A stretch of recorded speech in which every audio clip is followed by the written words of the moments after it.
ভোর থেকেই মাছ কেনাবেচায় ব্যস্ত বগুড়ার চাষি বাজারের আড়তদাররা।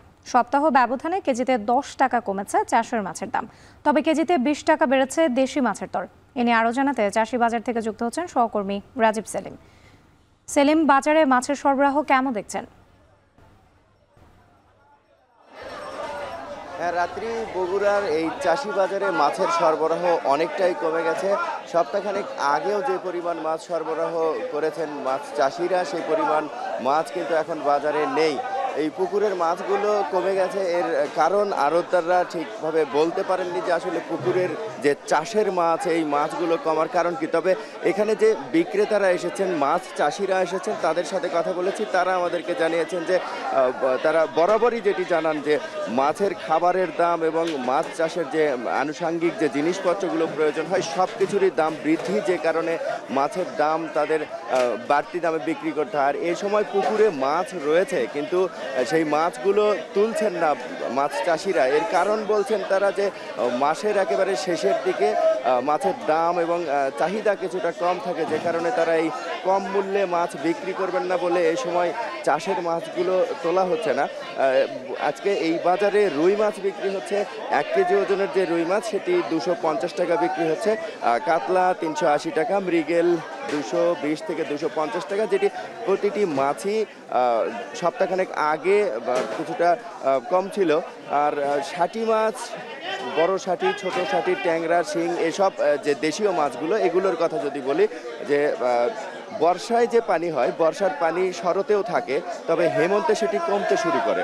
আর যখন পানি কমতে শুরু করে তখন দেশীয় যে মাছগুলো নদী নালা খাল বিল থেকে এই মাছগুলো ধরা পড়তে শুরু করে।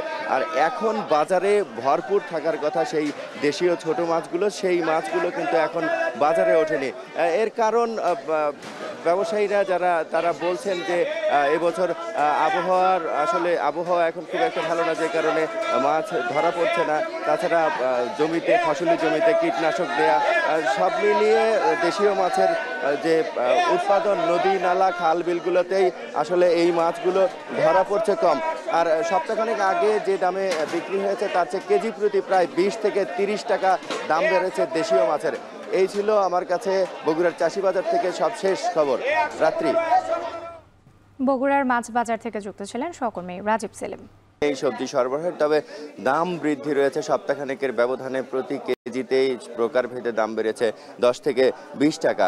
আর এই যে সবজিগুলো চাষ করা হয়েছিল শরতের শেষ ভাগে, শীতকালীন আগাম জাতের যে সবজি, এটি শরতের শেষ ভাগেই রোপণ করা হয়ে থাকে। সেই সময় কিছুটা বৈরী আবহাওয়া ছিল, বৃষ্টি, টানা কয়েকদিনের বৃষ্টিপাতের কারণে সে সময় সবজির গাছগুলো ক্ষতিগ্রস্ত হয়, যে কারণে কিছুটা অন্যান্য বছরের তুলনায় কিছুটা বাজারের সরবরাহ সবজির কম রয়েছে। তবে স্থানীয় কৃষকরা যে এখানকার যে উৎপাদিত সবজি, সেই সবজি দিয়ে কিন্তু বাজার ভরপুর রয়েছে শীতকালীন এই আগাম জাতের সবজির।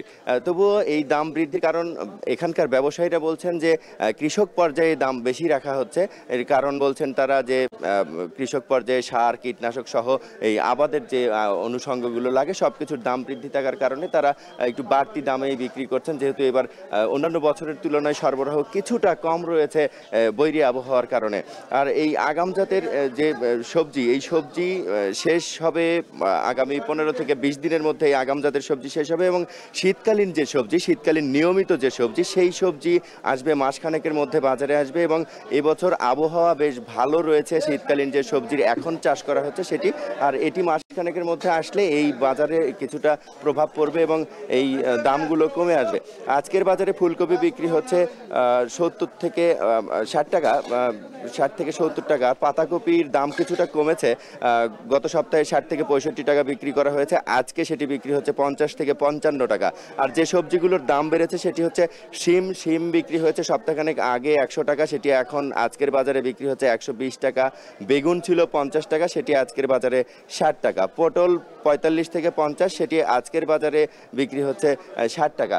আর নতুন আলু আজকের বাজারে বিক্রি হচ্ছে 180 থেকে 200 টাকা। এই নতুন আলু অগ্রহায়ণের 1 তারিখে যখন আমাদের নবান্ন উৎসবে মেতেছিল বাংলার কৃষকরা, 1 তারিখে কিন্তু নতুন আলু বিক্রি হয়েছে 300 থেকে 400 টাকা, সেটির দাম কমে এখন পর্যন্ত দাম রয়েছে 300, এখন পর্যন্ত 120 টাকা থেকে শুরু হয়েছে। বিভিন্ন জাত ভেদে 200 থেকে 220 টাকা পর্যন্ত বিক্রি হচ্ছে।